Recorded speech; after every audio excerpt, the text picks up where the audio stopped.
कि बहुत सारे ऐसे उद्योग लग जाते हैं जहाँ अन्य प्रदेशों से लोग आ जाते हैं, बिहार, उत्तर प्रदेश से। બહારના જે બધા આવે છે અહીંયા ક્રાઇમ કરે છે સાહેબ, ગુનાખોરી વધી છે, ગામડાઓ જોડેના ઘર્ષણો વધ્યા છે, સામાન્ય ગામડાના લોકોને મારે છે. If you go to North India, if you go to Uttar Pradesh, if you go to Bihar, and you see the treatment of women and the way women are treated, you will be shocked. उत्तर भारतीयों को बदनाम करने, उन्हें जलील करने और उनके साथ जानवरों की तरह सलूक करने का कांग्रेस ने ठेका ही ले लिया है. पता नहीं उत्तर भारतीयों से देश की ग्रैंड ओल्ड पार्टी को इतनी चिढ़ क्यों है. पता नहीं कांग्रेस पार्टी को उत्तर भारतीयों के अपमान में कौन सा मजा आता है. एक दो नहीं, ऐसे अनेकों उदाहरण है जो ताल ठोक कर बताते हैं कि कांग्रेस उत्तर भारतीयों के बारे में क्या और किस हद तक घटिया सोच रखती है.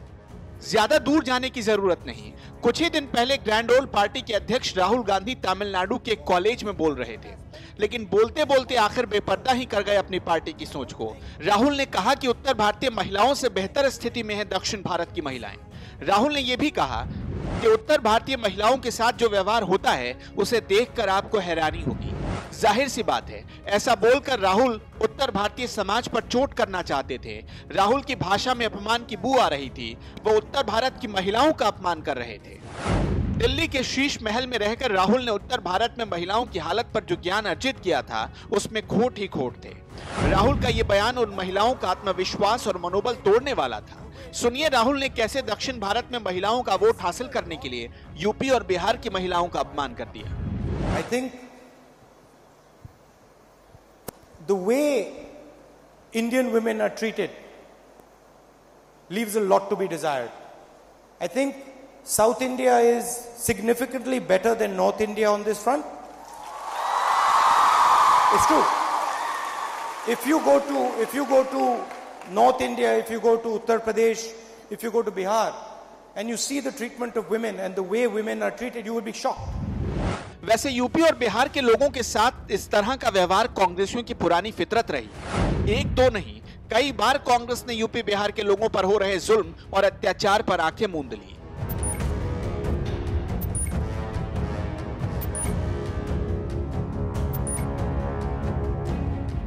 साल 2008 में जब महाराष्ट्र में उत्तर भारतीयों को निशाना बनाया जा रहा था, तब प्रदेश में कांग्रेस की सरकार थी. एमएनएस के गुंडे लगातार बिहार और उत्तर भारत के लोगों को पीट रहे थे, लेकिन तत्कालीन सीएम अशोक चौहान की सरकार की आंखों पर पट्टी बंधी थी और एमएनएस के गुंडों पर कोई कार्रवाई नहीं हुई. साल 2007 में दिल्ली की तत्कालीन मुख्यमंत्री शीला दीक्षित ने दिल्ली की तमाम समस्याओं के लिए बिहार और यूपी वालों को जिम्मेदार ठहरा दिया था. दिल्ली को दिल देने वाले बिहार और उत्तर प्रदेश के लोग उन्हें बाहरी लगने लगे थे. साल 2018 में उत्तर भारतीयों के खिलाफ कांग्रेसियों का एक और चरित्र बेनकाब हो गया. कमलनाथ ने सीएम बनते ही बिहार और यूपी के लोगों की बेइज्जती में कोई कमी नहीं छोड़ी. सीएम ने अपना अंकगणित लगाया और बोल बैठे कि उत्तर भारतीयों की वजह से एमपी के लोगों को नौकरी नहीं मिल पा रही. उनकी सरकार ने तो एमपी से बिहारियों और उत्तर प्रदेश के लोगों को खदेड़ने का पूरा प्लान ही बना लिया. बहुत सारे ऐसे उद्योग लग जाते हैं जहाँ अन्य प्रदेशों से लोग आ जाते हैं, बिहार, उत्तर प्रदेश से. मैं उनकी आलोचना नहीं करना चाहता. और हमारे मध्य प्रदेश के नौजवान रोजगार से वंचित रहते हैं, तो उनको तभी उन इंसेंटिव्स का लाभ मिलेगा अगर 70% रोजगार मध्य प्रदेश का लोकल हो. इसी 2018 में गुजरात से हजारों बिहारी खौफ से भाग गए, क्योंकि कांग्रेस के एक विधायक अल्पेश ठाकुर के ठाकुर सेना ने उन पर जुल्म ढाना शुरू कर दिया. अल्पेश के गुंडे उत्तर भारत के रहने वाले लोगों के घर घर जाते और रातों रात उन्हें गुजरात छोड़ने की धमकी देते. उनके साथ मारपीट तक की जाती. બહારના જે બધા આવે છે અહીંયા ક્રાઇમ કરે છે સાહેબ, ગુનાખોરી વધી છે, ગામડાઓ જોડેના ઘર્ષણો વધ્યા છે, સામાન્ય ગામડાના લોકોને મારે છે અને ક્રાઇમ કરી અને પાછા ત્યાં જતા રહે છે. તો એવા લોકો માટે અહીંયા અમારું ગુજરાત છે. આ કંપનીઓની ટ્રકો પણ રોકાશે અને એના દરવાજા પણ તૂટશે. કેટલા લડી લેવાના મૂડમાં છે. પછી એવું ના થાય કે ધાડે ધાડા ઉતારે એટલે પાછા પડીએ. कंटेनर रोकવામાં આવશે, ટ્રકો રોકવામાં આવશે અને જરૂર પડે ટ્રકોના ટાયર પર કાપવામાં આવશે સાહેબ. એ બાવળ કાપતા કોઈ નહીં રોકી શકે. પછી કાપીશું ને બાવળે ઉકાળા પછી ઘરમાં હરગાવા લઈ જઈશું. બાવર કાપવામાં તો સરકારનો કોઈ પ્રતિબંધ નથી. लेकिन कांग्रेस ने अल्पेश पर कोई कार्रवाई नहीं की। ऐसा करके कांग्रेस ने उत्तर भारतीय लोगों की अंतरात्मा को चोट पहुंचाई है। हम गर्व से कहते हैं कि हम उत्तर भारतीय हैं। हमें अभिमान है उत्तर प्रदेश और बिहार में जन्म लेने का। इस देश को पहला राष्ट्रपति देने वाली मिट्टी है हमारी। देश को 9 प्रधानमंत्री देने वाली मिट्टी है हमारी। राहुल शायद ये भूल गए कि हम जब सत्याग्रह करते हैं तो पूरा देश जाग उठता है। इसलिए इस चुनाव में कांग्रेस या उसके सहयोगी दलों को वोट करने से पहले अपने अंदर की आवाज से पूछिए कि आपका वोट सही जा रहा है या नहीं। कहीं ऐसा ना हो कल को यही कांग्रेस आपको यूपी बिहार में घुसकर पीटने लगे।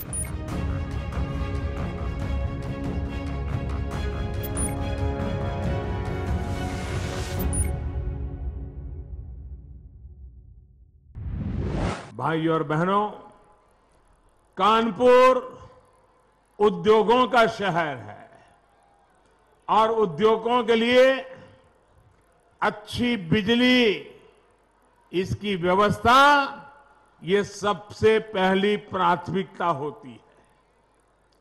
आप सभी को भली भांति पता है कि पहले उत्तर प्रदेश में बिजली की क्या स्थिति थी। अब योगी जी की सरकार ने जिस तरह बिजली पर काम किया है, उसने यहां के लोगों और उद्यमियों को पुरानी परेशानियों से मुक्ति दिलाई है। बिजली को लेकर कैसे राजनीति की गई, इसका उदाहरण पनकी विद्युत परियोजना है। इस परियोजना में एक यूनिट 52 साल पहले लगी थी। कितने साल पहले? कितने साल पहले? जरा कानपुर के लोग भूलिए मत इन चीजों को। कितने साल पहले पहली यूनिट लगी थी? और दूसरी यूनिट लगी थी 43 साल पहले, 43 इयर्स के पहले। इतने वर्षों तक काम करते करते मशीनें भी हांफने लगती है और इसका नतीजा ये हुआ कि एक यूनिट बिजली 10 रुपये की पड़ रही थी और कोयला भी ज्यादा खा रही थी। इसी स्थिति को बदला जाना जरूरी था। साथियों, आज से लगभग 6,000 करोड़ रुपए की लागत से पनकी विद्युत परियोजना के विस्तारीकरण का काम शुरू हो जाएगा।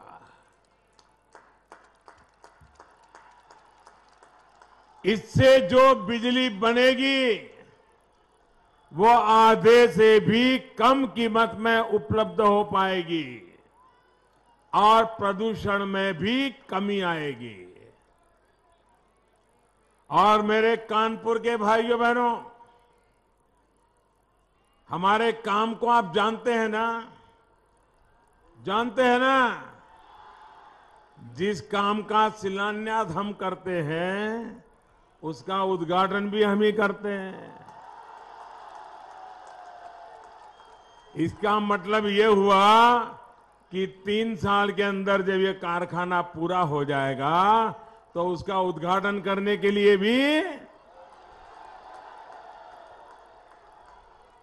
भाई और बहनों, हमारी सरकार उद्योगों के साथ साथ सामान्य लोगों को यूपी के हर जिले में बिजली व्यवस्था सुधारने पर जोर दे रही है। सौभाग्य योजना के तहत अब तक यूपी में करीब करीब 1.25 करोड़ लोगों से भी ज्यादा लोगों को बिजली का कनेक्शन मुफ्त दिया गया है। 75 लाख से भी ज्यादा लोगों को। अगर मैं सिर्फ हमारे इस कानपुर क्षेत्र की बात करूं, 1.5 लाख से ज्यादा घरों को बिजली कनेक्शन देकर लोगों के जीवन से अंधेरा मिटा दिया गया है।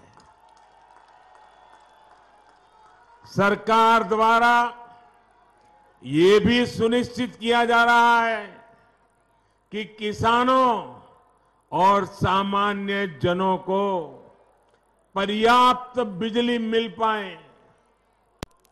मैं तो कई बार हैरान रह जाता हूं कि पहले किस तरह की सरकारें चलाई गई।